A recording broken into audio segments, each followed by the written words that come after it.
Halo, selamat siang. Silahkan duduk, silahkan duduk. Gimana, sudah menunggu lama?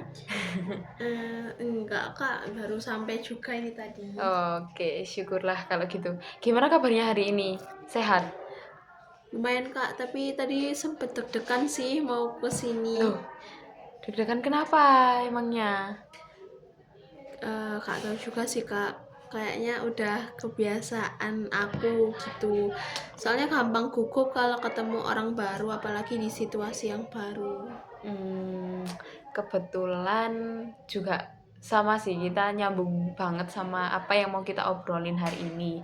Dan sebelumnya aku mengucapkan makasih ya karena kamu udah menyempatkan waktu untuk datang hari ini dan melaksanakan konseling hari ini. Dan itu konseling hari ini tuh untuk tugas praktikum aku di mata kuliahku. Sama-sama Kak. Oke, sebelum lanjut dulu, aku mau tanya dulu, bagaimana ceritanya kalau sampai kamu itu memutuskan buat datang ke sini? Motivasinya Hmm, apa? Oh ya, jadi gini Kak, aku tuh ngerasa kalau akhir-akhir ini kepercayaan diriku itu kayak nurun banget gitu. Terus aku Oh, jadi susah maju kalau ada kesempatan, padahal pengen banget bisa lebih jadi orang yang bisa lebih berani. oke, jadi ini murni ya karena keinginan kamu sendiri untuk cerita, bukan karena disuruh siapa-siapa, misalnya kayak orang tua atau dosen. Enggak sih Kak, aku murni dari diri aku sendiri dan aku yang inisiatif buat menawarkan diri buat konseling ini. Oke, oke, oke, oke. Nah, sebelumnya aku terima kasih sekali dan aku menghargai sekali keberanian kamu buat cerita soal ini karena nggak semua orang itu bisa seterbuka itu. Makasih ya Kak. Soalnya kalau dipendam terus juga malah makin berat nanti rasanya. Betul, betul. Nah, sebelum kita mulai lebih dalam lagi, aku mau menyampaikan dulu ya kalau tujuan dari pertemuan kita hari ini itu untuk membantu. Membantu kamu memahami dan menemukan cara untuk menyelesaikan masalah yang ada dalam hidup kamu, yang kamu rasakan, yang mengganggu seperti itu. Dan yang paling tahu soal dirimu, soal masalah kamu itu adalah kamu sendiri. Jadi di sini aku itu hanya membantu saja dan tenang aja karena semua yang kamu ceritakan di sini itu pastinya aku jaga kerahasiaannya. Dan kalau itu kamu nggak perlu khawatir karena pastinya aku menyimpannya dengan baik-baik gitu. Nah itu paham ya maksudnya? Paham Kak. Emang aku niatnya mau cerita jujur aja sih. Oke, sebelum lanjut kira-kira apa ada yang mau ditanyakan terlebih dahulu? Gak ada Kak. Boleh langsung mulai aja. Oke, kalau gitu coba ceritakan apa yang belakangan ini bikin kamu ngerasa terganggu soal kepercayaan diri kamu ini.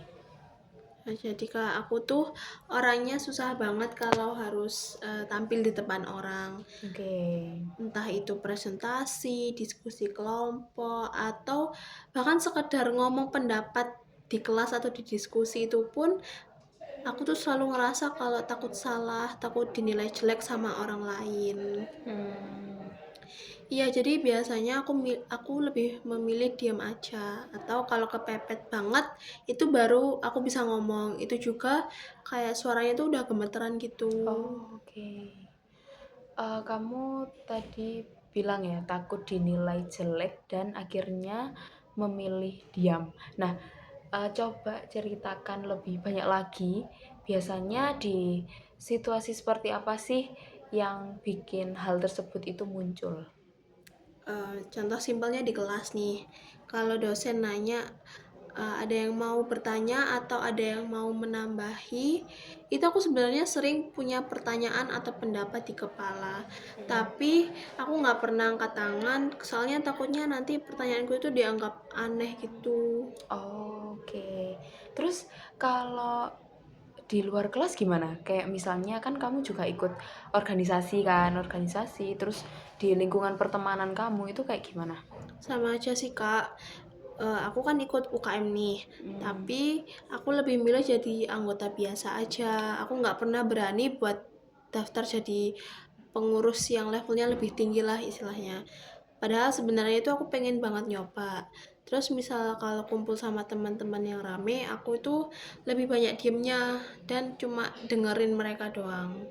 Hmm, sepertinya kamu ngerasa berat banget ya buat menyuarakan diri sendiri, baik di dalam kelas maupun di lingkungan eksternal, sampai akhirnya memilih diam gitu. Iya Kak, benar-benar. Kadang aku sendiri juga kesel. Kayak kenapa sih aku tuh nggak bisa kayak teman-teman yang lain yang kelihatannya tuh santai aja gitu ngomong di depan umum. Oke, kalau boleh tahu, gimana sih perasaan kamu di waktu momen-momen hal itu terjadi? Kayak misalnya waktu kamu memutuskan diem, padahal sebenarnya punya sesuatu yang pengen banget disampaikan. Jujur campur aduk banget sih Kak, karena ada kecewa sama diri sendiri, ada juga lega karena nggak jadi beresiko dipermalukan. Tapi kebanyakan habis itu tuh nyesel karena mikir coba tadi kalau misal aku ngomong Oke. aja gitu. Oke, kelihatannya kayak ada semacam pertentangan gitu ya dari diri kamu. Dan Ya, kayak di satu sisi itu lega karena terhindar dari resiko, tapi di satu sisi lain itu kayak menyesal kenapa nggak mengambil kesempatan itu. Kira-kira begitu ya? iya Kak, persis-persis banget kayak gitu. Aku sendiri juga bingung sih kenapa polanya tuh selalu kayak gitu. Oke. Selain kecewa dan menyesal tadi, ada perasaan lain nggak yang muncul? Yang kayak misalnya di waktu kamu lihat temen yang lebih percaya diri dan lain sebagainya gitu gimana? Ada sih Kak, aku suka minder sendiri. Hmm. Suka ngerasa kalau kok aku nggak bisa kayak gitu ya. Kadang malah jadi males gabung sama mereka, soalnya aku ngerasa nggak selevel lah sama mereka. Oke, jadi ada rasa minder gitu ya, dan justru bikin kamu itu menjauh dari lingkungan itu, kayak gitu ya. Iya Kak, padahal aku sebenarnya itu pengen banget deket sama mereka, tapi ya itu rasa mindernya itu yang bikin aku mundur duluan. Oke, kalau gitu boleh minta tolong diceritakan satu contoh kejadian paling jelas mungkin dalam beberapa minggu terakhir ini, waktu kamu ngerasa kayak, wah ini beneran mengganggu banget sih, kayak gitu. Ada nggak kira-kira? Ada Kak, waktu kapan hari lalu itu ada tugas presentasi kelompok. Nah, bagianku itu, aku ke bagian yang lumayan penting lah materinya. Dari jauh-jauh hari aku udah latihan tuh setiap hari buat presentasi. Tapi begitu di depan kelas itu tiba-tiba ngeblank, terus Hmm. suaraku jadi gemeteran. Akhirnya bagianku tuh jadi berantakan. Oke, terus terus gimana kelanjutannya? Ya, aku jadi buru-buru nyelesain presentasinya sih. Nggak sesuai sama apa yang udah aku siapin sebelumnya. Hmm. Habis itu duduk lagi rasanya tuh kayak pengen nangis gitu loh. Karena aku ngerasa malu banget rasanya di depan teman sekelas. Oke. Gimana sih perasaan kamu waktu itu setelah presentasi yang, istilahnya tidak sesuai harapan? Ya jujur malu banget ya Kak. Terus aku tuh jadi mikir yang macam-macam. Takut teman-teman kelas tuh mikir kalau aku tuh anaknya memang gini lah, memang bodoh atau gimana gitu. Mmm, Aku mikirnya gitu sih. oke. Jadi, kejadian minggu lalu itu kayak semacam contoh nyata dari pola yang selama ini terjadi ya? Dan sudah berusaha menyiapkan diri, sudah belajar, tapi rasa gugup itu tetap ada. Apalagi juga takut dinilai ini yang akhirnya menghambat kamu buat lebih percaya diri lagi kayak gitu. Iya betul betul banget Kak. Oke, kira-kira momen apa lagi yang paling bikin merasa nggak percaya diri itu muncul? Apakah pas tampil di depan banyak orang atau ada di situasi lain juga? Apalagi kan kamu ada di organisasi juga ya, itu pastinya ketemu sama orang banyak gitu. Lebih ke waktu situasi tampil di depan orang sih Kak. Apalagi kalau ngerasa aku tuh bakal dinilai. Kalau cuma ngobrol santai berdua sih aku nggak terlalu masalah ya. Hmm. Itu sih. Oke, jadi rasa nggak percaya diri ini tuh muncul terutama saat ada unsur penilaian gitu ya dari orang lain, bukan sekedar interaksi biasa. Iya Kak, jujur baru kepikiran sih pas ngomong ini. Oke, selain keurusan presentasi dan organisasi, kira-kira apa sih? eh, Apakah hal ini itu juga berpengaruh ke hal lain, misalnya ke nilai akademik kamu atau ke kondisi fisik kamu? Kalau ke nilai jelas ngaruh ya Kak, soalnya banyak mata kuliah itu yang nilainya kan dari keaktifan. Hmm. Nah aku jadi rugi lah istilahnya karena jarang ikut ngomong, jarang ikut diskusi. Terus kalau soal fisik, biasanya kalau lagi deg-degan gitu, ya kayak pada umumnya jantungku itu berdebar kencang, terus tanganku itu jadi dingin, berkeringat juga. Oke. Jadi ada efek juga ya ternyata ke nilai akademik kamu dan ada reaksi fisik yang muncul gitu. Iya Kak, terus selain itu kalau soal tidur juga, kalau besoknya ada presentasi atau harus ngomong di depan nih, malamnya itu aku jadi suka susah tidur gitu, mikirin macem-macem skenario yang negatif lah. Oke. Jadi rasa cemasmu ini sampai mengganggu waktu tidur kamu kayak gitu. Iya Kak, jadi kayak kepikiran terus gitu sampai larut malam. Oke, kalau soal hubungan sama orang-orang di sekitar itu gimana pengaruhnya? Pengaruhnya aku jadi kurang deket sama teman-teman baru sih Kak. Soalnya aku ngerasa susah mulai obrolan duluan, takut dianggap aneh. Jadi lingkaran pertemanan aku ya udah itu aja, nggak berkembang juga. Oke, jadi dampaknya ternyata cukup luas ya, mulai dari nilai akademik kamu, kemudian kondisi fisik, kualitas tidur, sampai juga ke perkembangan pertemanan kamu kayak gitu. Iya Kak, jujur aku juga baru kerasa sih pas diurutin gini. Ternyata emang imbasnya juga kemana-mana.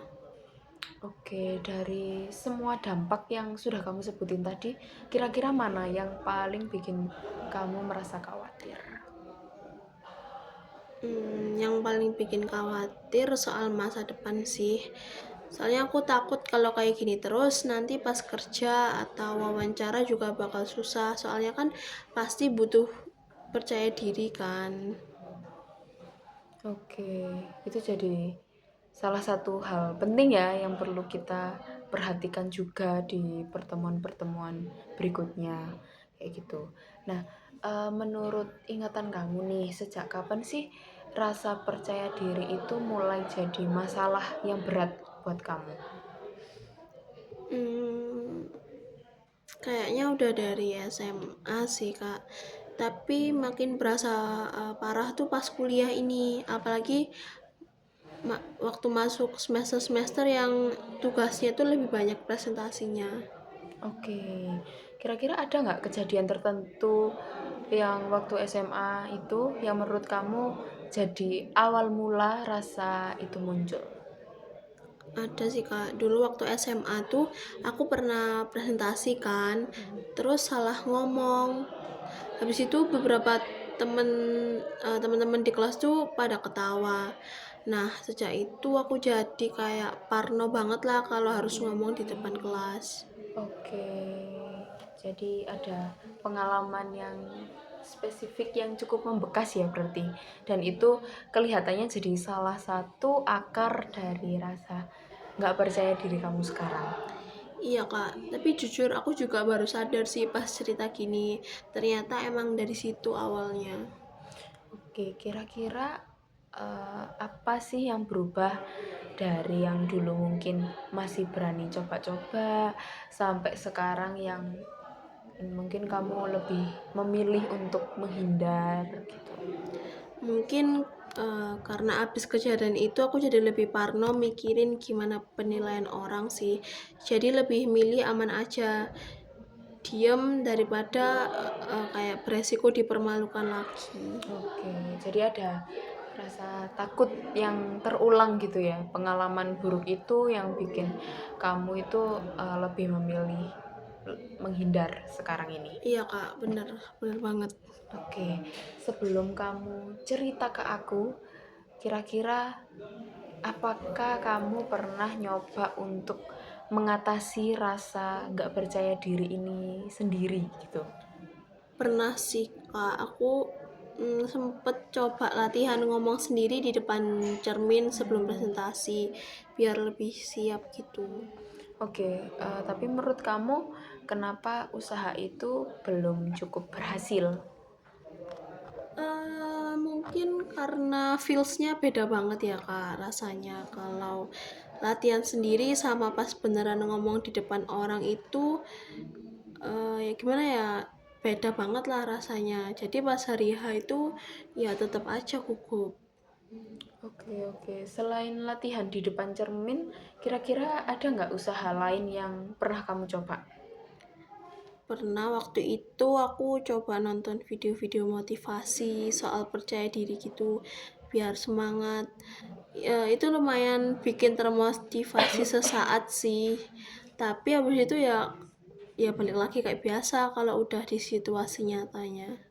Oke, jadi ada motivasi sesaat tapi belum benar-benar mengubah reaksi kamu dari situasi aslinya gitu ya. Iya kak, nah itu menurutku jadi masalah juga sih. Oke, ada usaha lain nggak yang kamu rencanakan tapi belum pernah coba? Tapi pengen banget kamu coba. Ada sih kepikiran mau ikut kelas public speaking, tapi belum berani daftar. Takutnya malah tambah malu kalau ternyata di situ juga aku nggak bisa. Oke. Selain itu, ada lagi nggak yang pernah kamu coba sekecil apapun? Kayaknya waktu itu pernah aku coba maksain diri buat ngomong satu kali aja di kelas. Waktu itu berhasil sih, tapi habis itu nggak aku lanjutin lagi soalnya deg-degannya itu kerasa banget. Oke, menarik.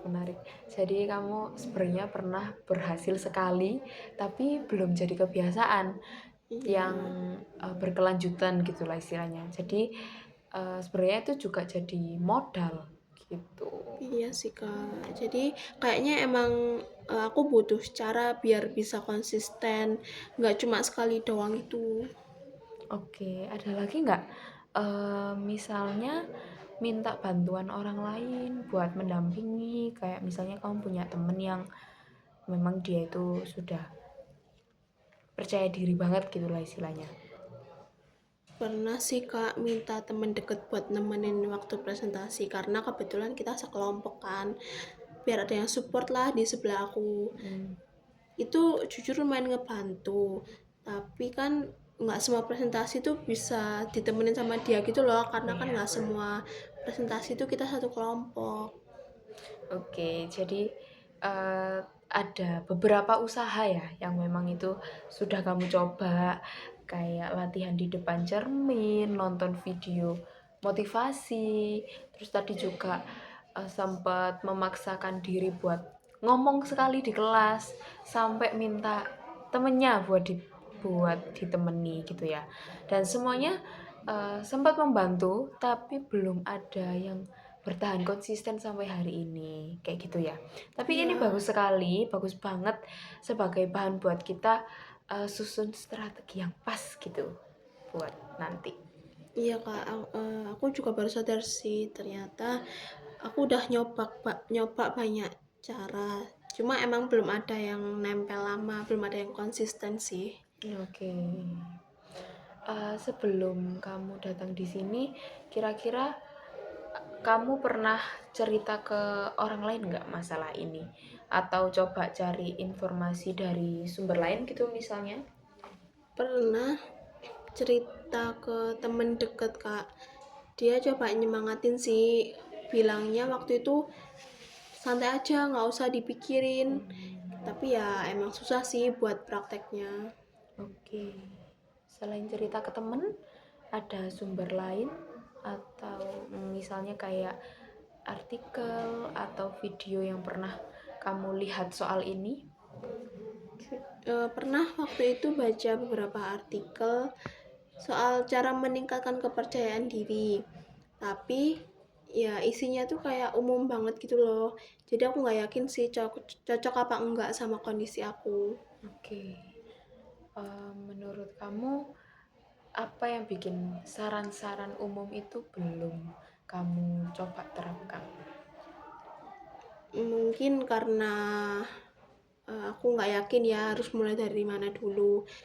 Dan aku juga takut kalau dicoba itu malah nggak berhasil, jadi tambah kecewa lagi. Oke, oke. Jadi kamu butuh sesuatu yang lebih spesifik dan lebih sesuai lagi gitu ya dengan kondisi kamu Iya, sendiri. Bukan cuma saran lebih umum, dan berarti itu bisa jadi salah satu hal yang kita coba susun bareng-bareng ya di pertemuan berikutnya. oke Kak. Oke, selain itu, apakah kamu pernah cerita ke orang tua atau mungkin kamu pernah coba layanan ke konseling di kampus gitu misalnya? Kalau ke orang tua sih belum berani cerita detail ya Kak.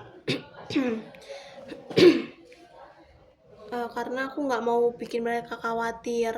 Tapi kalau ke layanan konseling kampus ataupun yang di luar itu juga belum, baru sekarang ini sih beraninya ke kakaknya ini. Oke, nggak apa-apa kok. Wajar kalau kamu baru berani ceritanya tuh sekarang. Dan aku terima kasih sekali karena kamu terbuka ya hari ini. Dan yang penting sekarang kamu sudah mulai berani membuka diri kamu. Iya Kak, terima kasih ya. Oke, sebelum lanjut ke bagian penutupnya nih, kira-kira ada nggak hal-hal lain yang masih menjanggal gitu, mengganjal atau belum sempat kamu ceritakan di soal ini? Hmm, Nggak apa-apa, nggak apa-apa. Ambil waktu kamu dulu. Kamu kalau butuh memikirkan dulu itu juga nggak masalah. hmm, enggak sih Kak. Cuma kepikiran aja. Sebenarnya ini kan udah lumayan lama juga aku pendam sendirian lagi. Tapi baru sekarang itu aku berani cerita secara detail. Oke, aku paham dan aku ngerti sekali, dan jujur aku senang karena kamu akhirnya mau cerita ke seseorang tentang hal ini. Dan kita udah ngobrol cukup banyak hari ini. Coba kita simpulkan bareng-bareng gitu ya. Oke Jadi Kak. inti masalah kamu itu soal rasa nggak percaya diri, terutama saat harus tampil atau berbicara di depan orang lain, yang akhirnya berdampak ke nilai akademik kamu, ke kondisi fisik kamu, seperti detak jantungnya berdebar tadi, sampai juga susah tidur gitu, sampai juga ke perkembangan pertemanan kamu. Dan ini sebetulnya itu berakar dari pengalaman yang kurang menyenangkan saat SMA, dan terasanya itu makin berat ketika kamu menginjak ke kuliah, karena pastinya kita di kuliah ini tugas presentasinya tuh lebih sering kan ya. Dan kamu juga sudah coba beberapa cara, kayak ngomong di depan cermin, minta tolong ke teman kamu, tapi belum ada cara yang bertahan, cara yang konsisten. Kira-kira begitu ya? Iya Kak. Intinya tuh memang itu. Kakaknya ini sih lengkap banget ya ngerangkumnya. Oke, oke, kalau gitu untuk pertemuan kita hari ini aku cukupkan sampai di sini dulu ya.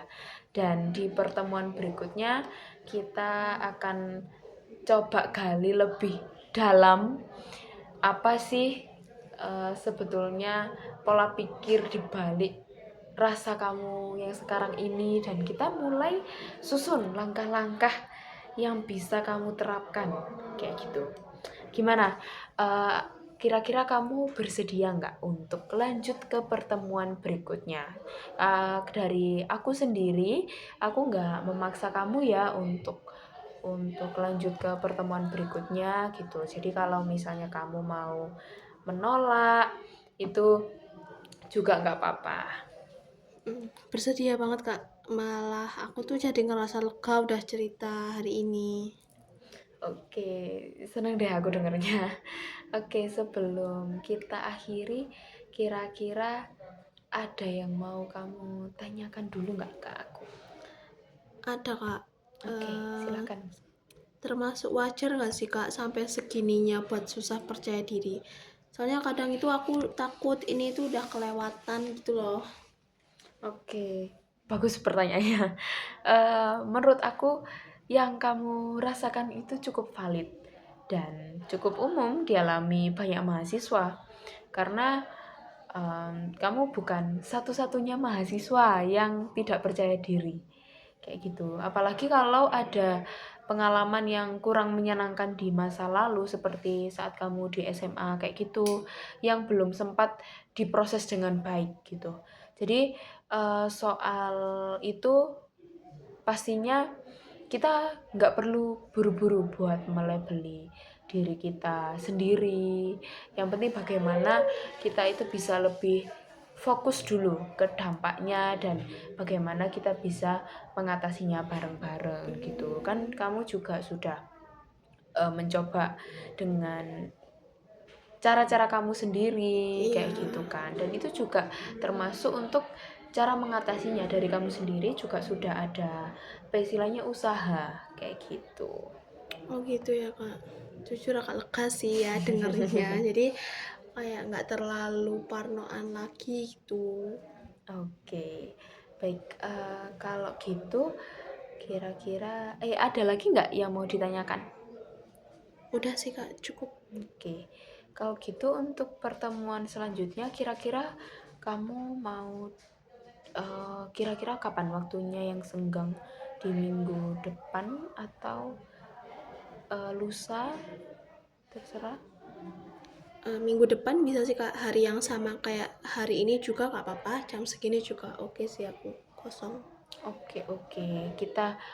Mungkin kita jadwalkan antara lusa atau minggu depan gitu ya di jam yang sama Oh kayak iya. jam-jam segini gitu ya. Dan nanti minta tolong buat dicoba dulu, diinget-inget lagi soal usaha yang tadi kita bahas. Tadi aku sudah em, merekamnya juga kan. Aku izin merekamnya juga. Jadi nanti kita bedah sama-sama, kita cari tahu detail lain yang kira-kira muncul atau kamu ada yang belum sempat terbahaskan di pertemuan hari ini, itu bisa terbahaskan nanti kayak Oke gitu. Kak, siap siap siap. Oke deh, sampai ketemu ya di pertemuan berikutnya. Dan aku terima kasih sekali karena kamu sudah terbuka hari ini. Aku terima kasih kamu sudah datang hari Oke ini. Kak. Aku terima kasih kamu sudah melangkah dan belajar buat cerita, buat terbuka sama orang lain. Siap. Sama-sama Oke, Kak, aku juga makasih ya. iya aku juga terima kasih banyak ya Kak. Sama-sama.